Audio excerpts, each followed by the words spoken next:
Mark, that was a real hard-fought win, wasn't it, here?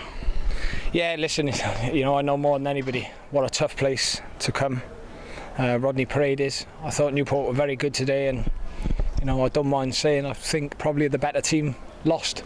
You know, they're on a bad run of form at the minute. There's 6 in a row, but I think, you know, that they've lost. But I think if they keep playing the way they did today, they'll beat a lot of teams at Rodney Parade. So look, you know, I wanted to give the opposition credit because I thought they were good today.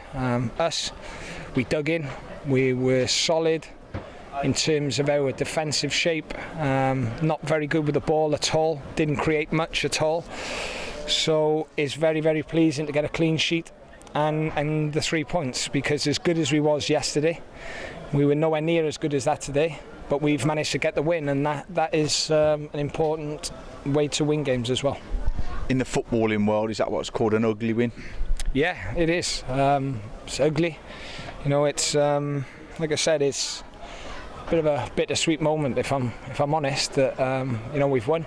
Obviously I wanted us to win, but I've never wanted Newport to lose before, so yeah, it's a strange one, but you can't have every way and each way. So look, we've got the points. I wish Newport luck, and I'm buzzing to have another clean sheet.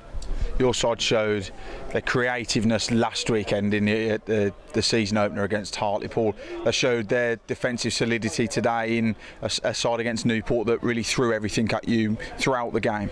Yeah, and it wasn't just on the pitch either. You know, I had some very unsavoury comments talking about my wife, which I thought was a disgrace after everything I've done and Hats have done for this football club.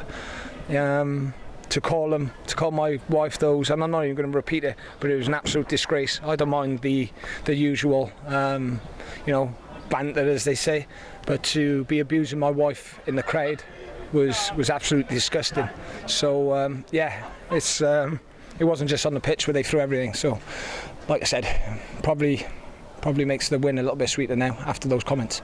2 clean sheets, that game must be a really pleasing aspect for you, that you scored 5 goals in 2 games but you haven't conceded.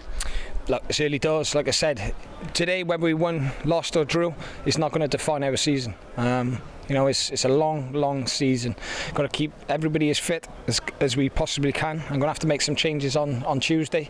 But look, we go again and for another tough game.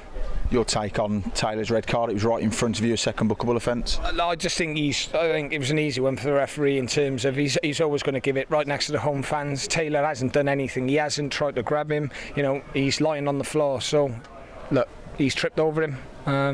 I don't think it was a second yellow, but he's put himself in the position. So Taylor's a bit disappointed. Tuesday night comes around quickly for us now. It's all about trying to keep that momentum going. You're renowned for a good cup run. You want that to happen here as well, don't you? Yeah, listen, but you know, I've got to make sure we rotate it right, because I don't want any injuries. You know, the boys have been working extremely hard, not just on the pitch but on the training pitch, and look, I'll pick a team that hopefully wins the game, but it will be a few changes. A final note for me, can you clear up what happened with the goal? We weren't entirely sure who scored it.